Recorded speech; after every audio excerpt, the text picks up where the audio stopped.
Hello future doctors, welcome to wet class. મારું નામ છે સાગર કવા. આજથી આપણે નીટમાં પહેલાના વર્ષોમાં જે પ્રશ્નો પૂછાઈ ગયા છે એનું સોલ્યુશન કરવાના છીએ. આજે ધોરણ 11ના ચેપ્ટર નંબર 16 પાચન અને અભિશ્વસન નામનું જે ચેપ્ટર છે એમાં જે પ્રશ્નો પૂછાઈ ગયા છે એનું સોલ્યુશન આજે આપણે કરીશું. તો ચાલો શરૂ કરીએ. પ્રશ્ન નંબર 1 જે નીટ 2013માં પૂછાઈ ગયેલો છે. મનુષ્યમાં પાચિત ખોરાકના પદાર્થો અને ઘટકો કોલમ 1માં આપેલ છે, તેને કોલમ 2માં આપેલ શોષણ સ્થાન અને પ્રક્રિયા સાથે સુયોગ્ય જોડકું બનાવો. હવે અહીં પ્રશ્નમાં એવું પૂછ્યું છે કે એનું શોષણ ક્યાં થાય છે અને એની પ્રક્રિયા કઈ છે. તો શોષણ કોનું થાય એ આપણને ખબર હોવી જોઈએ. કોનું શોષણ થાય? કે જેનું પાચન સંપૂર્ણ થઈ ગયું છે અને અંતિમ નિપજ બની ચૂકી છે. તો જે આપણે ઓપ્શન ચેક કરશું એમાં એની અંતિમ નિપજ હોય તો પછી આપણે આગળ ચાલવાનું. જો એમાં અંતિમ નિપજ એની પ્રોડક્ટની દર્શાવેલી ન હોય તો એ આન્સર તરીકે આવી શકે નહીં. તો ઓપ્શન 1 છે એમાં આપેલું છે કોલેસ્ટ્રોલ અને માલ્ટોઝ. તો કોલેસ્ટ્રોલ છે તે અંતિમ નિપજ નથી, કારણ કે કોલેસ્ટ્રોલ છે તે ફેટી એસિડ અને ગ્લિસરોલનું બનેલું હોય, જ્યારે માલ્ટોઝ છે તે પણ અંતિમ નિપજ નથી, કારણ કે તે ગ્લુકોઝ અને ગ્લુકોઝની બનેલો, એટલે કે ગ્લુકોઝના બે અણુઓ ભેગા મળી અને માલ્ટોઝ બનાવે છે. એટલે આ પ્રશ્નના જવાબ તરીકે ઓપ્શન એ આવી શકે નહીં. ઓપ્શન બી ચેક કરીએ. ઓપ્શન બીમાં શું આપ્યું છે? તો કે ઓપ્શન બી ની અંદર ગ્લાયસિન અને ગ્લુકોઝ આપેલા છે. તો ગ્લાયસિન શું છે? તો કે ગ્લાયસિન છે તે એમિનો એસિડ છે, જ્યારે ગ્લુકોઝ છે તે પણ શર્કરા એટલે કે કાર્બોદિતની અંતિમ નિપજ છે. એટલે આમાં જે બે પ્રોડક્ટ આપેલી છે તે અંતિમ નિપજ તરીકે છે, એટલે એનું શોષણ થઈ શકે. તો એનું શોષણ ક્યાં થાય છે? તો આમાં આપ્યું છે કે નાના આંતરડામાં. તો આ પણ સાચું થઈ શકે. અને પ્રક્રિયા કઈ છે? તો કે સક્રિય શોષણ દ્વારા ગ્લાયસિન અને ગ્લુકોઝનું શોષણ થાય. એટલે આ આપણા જવાબ તરીકે આવી શકે. આગળના જે બે વધેલા જે ઓપ્શન છે એને પણ ચેક કરીએ. તો એમાં આપેલું છે ફ્રુક્ટોઝ અને સોડિયમ આયન. તો કે ફ્રુક્ટોઝ અને સોડિયમ આયન છે તે પણ અંતિમ નિપજ જ છે, પરંતુ એનું શોષણ કઈ જગ્યાએ થાય છે એ સાચું આપેલું છે આમાં કે નહીં એ જોઈએ. તો કે નાના આંતરડામાં થાય બેનું શોષણ, વાત સાચી છે, પરંતુ નિષ્ક્રિય શોષણ એમાં આપેલું છે, એટલે એ આન્સર તરીકે આવી શકે નહીં. કારણ કે ફ્રુક્ટોઝનું જે શોષણ છે તે સાનુકૂલિત પ્રસરણ દ્વારા થાય, જ્યારે સોડિયમ આયન છે તેનું પ્રસરણ સક્રિય શોષણ દ્વારા થાય. એટલે સી આપણા આન્સર તરીકે આવી શકે નહીં. ઓપ્શન નંબર ડી છે એમાં શું આપ્યું છે? કે ગ્લિસરોલ અને ફેટી એસિડ આપેલું છે. તો આપણે હમણાં જોયું કે ગ્લિસરોલ અને ફેટી એસિડ છે તે કોલેસ્ટ્રોલની અંતિમ નિપજ છે, એટલે એ આન્સર તરીકે આવી શકે. પરંતુ આગળની જે પ્રોસેસ છે એ સાચી છે ખોટી એ ચકાસશે.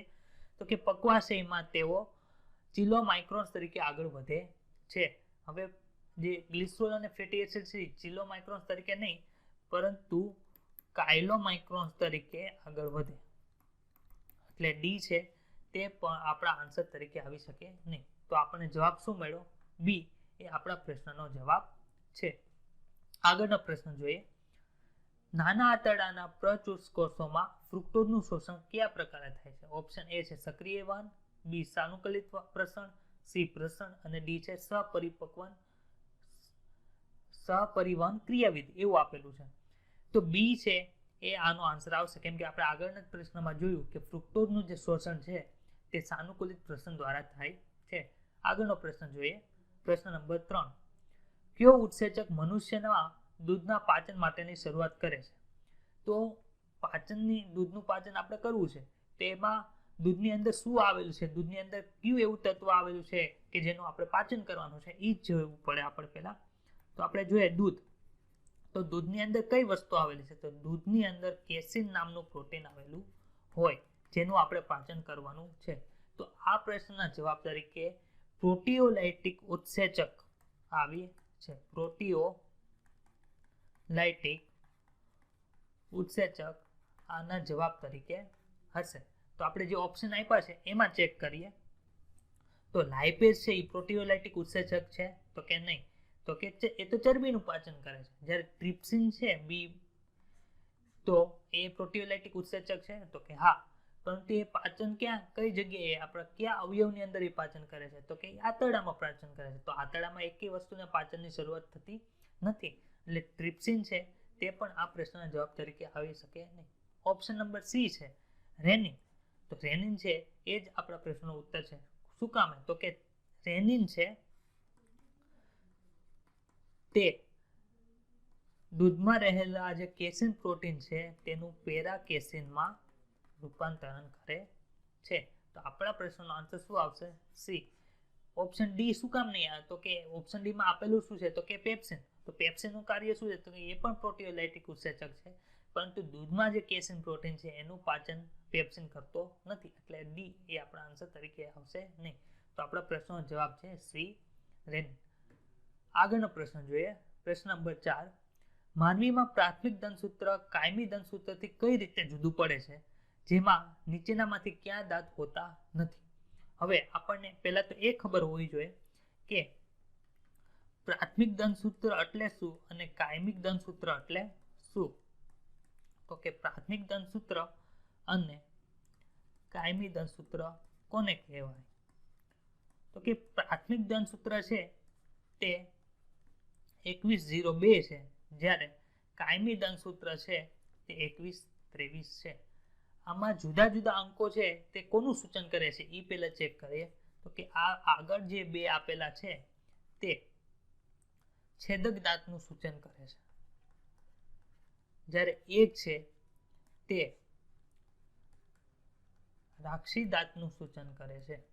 0 છે તે અગ્રદાંતનું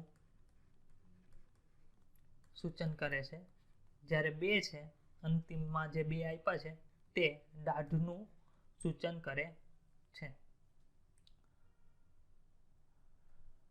હવે કાયમી દંતસૂત્ર છે અને પ્રાથમિક દંતસૂત્ર છે, એમાં બેમાં શેનો ફરક પડે છે? તો કે આ 0 અને અહીંયા 2 આવેલા છે. તો 0 છે એટલે શું? 0 છે શેનું સૂચન કરે છે? કે 0 છે અગ્રદાંતનું સૂચન કરે છે. એટલે જ તે આપણે પ્રશ્ન પૂછ્યું કે ક્યાં દાંત પ્રાથમિક દંતસૂત્રમાં હોતા નથી, તો એનો આન્સર આવશે અગ્રદાંત. રેડી? આગળનો પ્રશ્ન છે કયો ઉત્સેચક છે તે આંતરરસમાં હોતો નથી? તો આપણને એ ખબર હોય છે કે આંતરરસનું કાર્ય શું છે. તો કે આંતરરસ છે એ આપણા પાચનની અંતિમ નિપજો છે એ મેઇન આંતરરસ બનાવે છે. તો આંતરરસમાં પ્રોટીનને પાચન કરતા ઉત્સેચકો હશે, કાર્બોદિતને પાચન કરતા ઉત્સેચકો હશે, ચરબીને પાચન કરતા ઉત્સેચકો હશે, ન્યુક્લિક એસિડમાંથી જે સ્વાદુ રસ દ્વારા ન્યુક્લિયોસાઇડ અને ન્યુક્લિયોટાઇડ જે બન્યા હશે એને પાચન કરતા પણ ઉત્સેચકો હશે. તો આપણે એ જોઈએ, લખીએ પહેલા કે કયા કયા ઉત્સેચકો આંતરરસમાં હોય. તો કે પ્રોટીનનું પાચન કરતા ડાયપેપ્ટાઇડ્સ હશે, ચરબીનું પાચન કરતું લાઇપેઝ ઉત્સેચક હશે, શર્કરાનું પાચન, શર્કરા એટલે કાઉસમાં લખો કાર્બોદિત, માલ્ટેઝ, સુક્રેઝ અને લેક્ટેઝ. જ્યારે ન્યુક્લિયોસાઇડ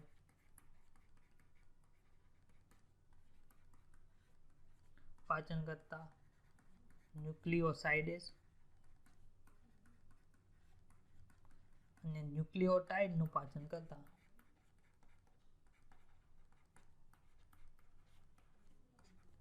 ન્યુક્લિયોટાઇડેઝ હશે. તો હવે આમાં જે આપણને બધા અલગ અલગ ઉત્સેચકો મળ્યા છે એને આપણે ઓપ્શનમાં આપેલા જે અલગ અલગ ઉત્સેચકો છે એની સાથે મેળવીએ. તો પહેલો ઉત્સેચક આપ્યો છે લાઇપેઝ, તો આંતરરસમાં હશે? તો કે હા. કોના પાચન માટે? તો કે ચરબીના પાચન માટે હશે. બીજો ઓપ્શન છે માલ્ટેઝ, કોનું પાચન કરવા માટે જરૂરી છે? તો કે માલ્ટોઝનું પાચન કરવા માટે. ત્રીજો છે ન્યુક્લિયસ.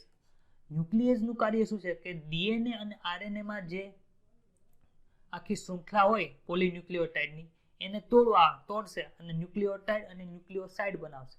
તો આ ન્યુક્લિયસ છે એ કોનો ઘટક છે? તો કે ન્યુક્લિયસ છે તે સ્વાદુ રસનો ઘટક છે એ આંતરરસનો ઘટક નથી. ન્યુક્લિયોસાઇડ છે એનું શું કામ છે તો કે એ ન્યુક્લિયોસાઇડના ઘટકોને તોડી અને શર્કરા અને નાઇટ્રોજન બેઝ બનાવશે. એટલે કયો ઘટક છે જે આંતરરસમાં નહીં હોય તો આ ન્યુક્લિયસ છે તે ઉત્સેચક આંતરરસમાં હશે નહીં. આગળનો પ્રશ્ન જોઈએ. 2016માં નીટમાં પૂછાયેલો છે. સ્વાદુરસ અને બાયકાર્બોનેટના સ્ત્રાવને ઉત્તેજતા અંતઃસ્ત્રાવો ક્યાં છે? તો નીચેનામાં જે ઓપ્શન આપેલા છે એ આપણે ચેક કરીએ તો પહેલો ઓપ્શન છે કોલિસિસ્ટોકાઇનિન અને સિક્રિટિન. આ જ ઉત્સેચકો છે જે સ્વાદુરસ અને બાયકાર્બોનેટના સ્ત્રાવને ઉત્તેજે છે. તો બી, સી અને ડી માં જે અંતઃસ્ત્રાવ આપેલા છે એના કાર્ય શું છે એ આપણે જોઈ લઈએ. તો બી ઓપ્શન છે એમાં આપેલું છે ઇન્સ્યુલિન અને ગ્લુકાગોન. એના શું કાર્ય છે તો કે ઇન્સ્યુલિન છે તે ગ્લુકોઝનું ગ્લાયકોજનમાં રૂપાંતર કરે, જ્યારે ગ્લુકાગોન છે તે આનાથી ઉલટું કાર્ય કરશે. તે ગ્લાયકોજનને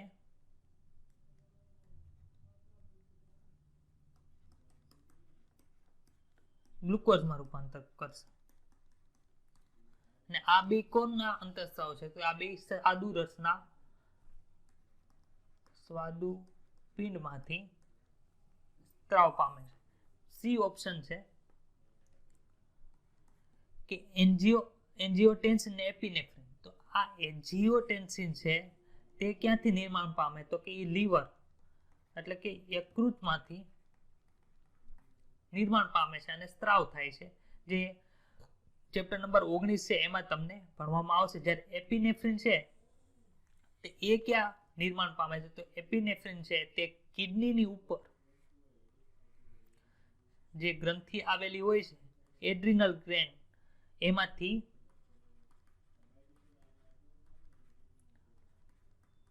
સ્ત્રાવ પામે છે. અને એનો ઉપયોગ શું છે તો કે એનો ઉપયોગ તમે ચેપ્ટર 22માં ભણશો, એટલે અત્યારે એની આપણે ચર્ચા કરતા નથી. ઓપ્શન નંબર ડી છે ગેસ્ટ્રિન અને ઇન્સ્યુલિન. તો ગેસ્ટ્રિન અને ઇન્સ્યુલિનનો શું છે તો કે ઇન્સ્યુલિનનો ઉપયોગ તો આપણે હમણાં જ જોયો કે ગ્લુકોઝમાંથી ગ્લાયકોજનમાં રૂપાંતર કરશે, જ્યારે ગેસ્ટ્રિન શું કાર્ય કરશે તો કે આપણા જઠરની અંદર જે બધી ગેસ્ટ્રિક ગ્લેન્ડ આવેલી હોય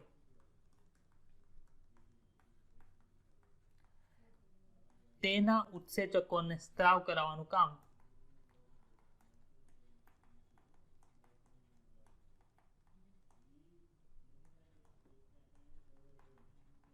કોનું છે તો કે ગેસ્ટ્રિન અંતઃસ્ત્રાવનું છે. આગળનો પ્રશ્ન જોઈએ આપણે. પ્રશ્ન નંબર 7. પક્વાશયમાં ખુલતી હિપેટોપેન્ક્રિયાટિક નળીનું નીચેના પૈકી કયો વાલ્વ રક્ષણ કરે છે? તો આપણે સૌપ્રથમ એ જોઈએ કે હિપેટોપેન્ક્રિયાટિક નળી કહેવાય કોને? આપણું મનુષ્યનું લીવર છે, જ્યારે આ મનુષ્યનું જઠર છે. જઠરમાંથી આગળ પક્વાશય જે નાના આંતરડાનો ભાગ છે સી આકારનો એને પક્વાશય કહેવાય. એમની વચ્ચે અહીંયા સ્વાદુપિંડ આવેલું હોય. સ્વાદુપિંડની અંદર આ સ્વાદુપિંડ નલિકા છે. શું છે? સ્વાદુપિંડ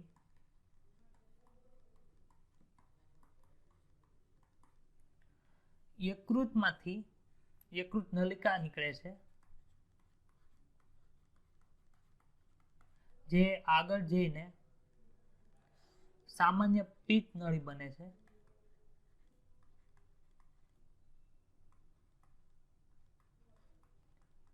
આ સામાન્ય પિત્ત નલિકા સ્વાદુપિંડ નલિકા સાથે જોડાઈને યકૃત સ્વાદુપિંડ નલિકાનું નિર્માણ કરે છે. યકૃત સ્વાદુપિંડ નલિકા. યકૃત સ્વાદુપિંડ નલિકાને તે ઇંગ્લિશમાં હિપેટોપેન્ક્રિયાટિક નલિકા તરીકે ઓળખવામાં આવે છે. અને આ નલિકા નાના આંતરડાના પક્વાશયમાં ખુલે છે, જેનું જ્યારે આ નાના આંતરડામાં ખુલે છે એના થોડાક નલિકાનો ભાગ બાકી રહ્યો હોય ત્યાં એક પ્રકારનો વાલ્વ આવેલો હોય છે જેને ઓડીનો વાલ તરીકે ઓળખવામાં આવે છે, જે યકૃતમાંથી નીકળતા પિત્ત અને સ્વાદુપિંડમાંથી નીકળતા સ્વાદુ રસનું જ્યાં પક્વાશયમાં સ્ત્રાવ થાય છે એનું નિયમન કરે છે. જ્યારે ઓડીનો વાલ ખુલ્લો હોય ત્યારે યકૃત સ્વાદુપિંડ નલિકામાંથી જે પિત્ત અને સ્વાદુરસનો સ્ત્રાવ થાય છે એ પક્વાશયમાં જઈ શકે. જ્યારે ઓડીનો વાલ બંધ હોય ત્યારે યકૃતમાંથી નીકળતું પિત્ત અને સ્વાદુરસ જે સ્વાદુપિંડમાંથી નીકળે છે એ પક્વાશયમાં સ્ત્રાવ થઈ શકતા નથી. એટલે આપણા પ્રશ્નનો જવાબ ઓડીનો અવરોધક આવશે. બીજા જે ઓપ્શન છે એ પણ જોઈ લે. ઇલિયોસિકલ વાલ્વ છે તે નાના આંતરડા જ્યારે મોટા આંતરડામાં ખુલે છે તેનું નિયમન ઇલિયોસિકલ વાલ્વ દ્વારા થાય. બીજો વાલ્વ છે પાયલોરિક અવરોધક. તો પાયલોરિક અવરોધક છે તે જઠરમાં જે ની જઠર જે છેલ્લો ભાગ આવે છે જેને ઇંગ્લિશમાં પાયલોરિક કહેવામાં આવે છે, પાયલોરિક રિજિયન, એના નામ પરથી એનું નામ પડ્યું છે પાયલોરિક અવરોધક, જે જઠરના છેલ્લા ભાગમાં આવેલું હોય છે. અને ડી ઓપ્શનમાં છે સેમિલ્યુનર વાલ્વ, જે હૃદયમાં આવેલો હોય છે. આગળનો પ્રશ્ન જોઈએ. પ્રશ્ન નંબર 8, જઠરમાં અમ્લીય જઠરરસનો સ્ત્રાવ કોના દ્વારા થાય છે? તો આપણે જોઈએ જઠરની રચના કે જઠરના 3 પ્રકારના કોષો આવેલા હોય છે. પહેલા કોષો છે પેરાઇટલ સેલ, એટલે કે પેરાઇટલ કોષો, એને ઓક્ઝેન્ટિક કોષો તરીકે પણ ઓળખવામાં આવે છે.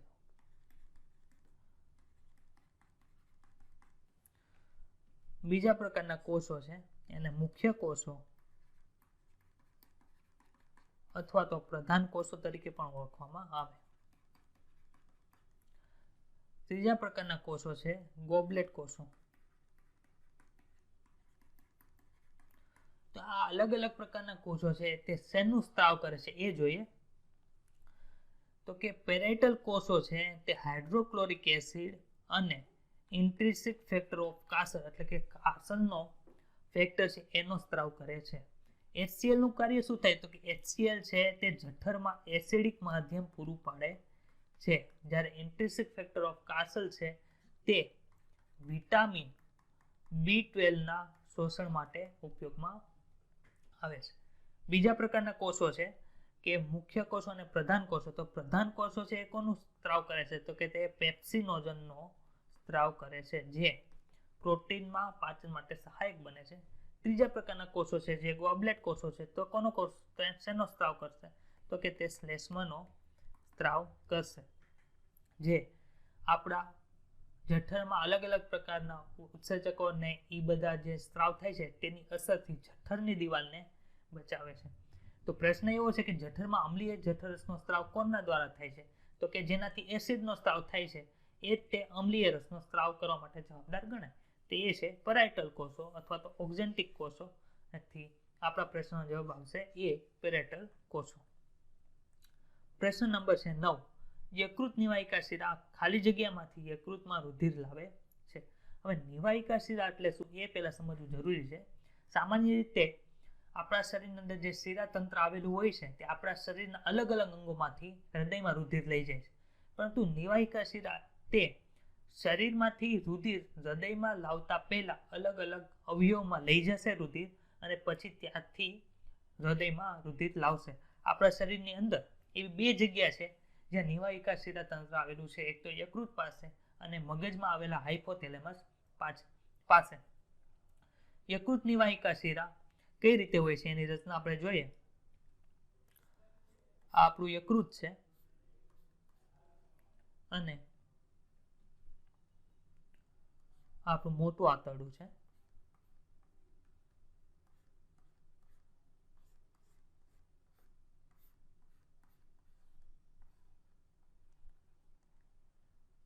આપણું નાનું આંતરડું છે.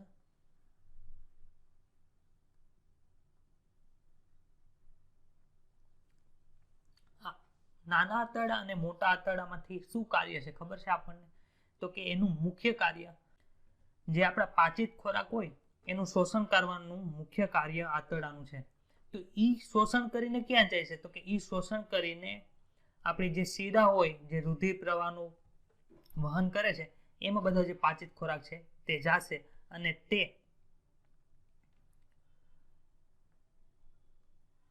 આમાં જે આપણો બધો પાચિત ખોરાક અલગ અલગ જગ્યાએ ગયો હોય તે બધો ભેગો થઈને નિવાહિકા શિરા દ્વારા યકૃતમાં જશે. તો આને નિવાહિકા શિરા કહેવાય. કઈ જગ્યાએ લઈ જાય છે? તો કે યકૃતમાં લઈ જાય છે, એટલે એનું નામ આપી દીધું યકૃત નિવાહિકા શિરા. તો યકૃત નિવાહિકા શિરા રુધિરનું શોષણ, રુધિરનો જે પ્રવાહ છે એ કોની તરફ કરે છે? યકૃતમાં. પણ ક્યાંથી? તો કે નાના આંતરડા અને મોટા આંતરડા તરફથી તે રુધિરનો પ્રવાહ યકૃત તરફ કરે છે. તો આ પ્રશ્નનો જવાબ આવશે આંતરડા. પ્રશ્ન નંબર છે 10. ક્રિપ્સ ઓફ લીબરકોહનના કયા કોષો દ્વારા એન્ટીબેક્ટેરિયલ લાઇસોઝોમનો સ્ત્રાવ થાય છે? તો પહેલા તો આપણને એ ખબર હોવી જોઈએ કે ક્રિપ્સ ઓફ લીબરકોહન ક્યાં આવેલું હોય છે. અને તો કે ક્રિપ્સ ઓફ લીબરકોહન આપણા નાના આંતરડામાં આવેલું હોય છે. જે બે સૂક્ષ્મ રસાંકુરો વચ્ચે આવા જે ગર્ત આવેલા હોય તેને ક્રિપ્સ ઓફ લીબરકોહન તરીકે ઓળખવામાં આવે છે. ક્રિપ્સ ઓફ લીબરકોહનમાં શું આવેલું હોય? તો કે અલગ અલગ પ્રકારના કોષો આવેલા હોય છે જે આપણા આંતરરસનો સ્ત્રાવ કરે, અને એક બીજા પ્રકારના કોષો આવેલા હોય છે જે એન્ટીબેક્ટેરિયલ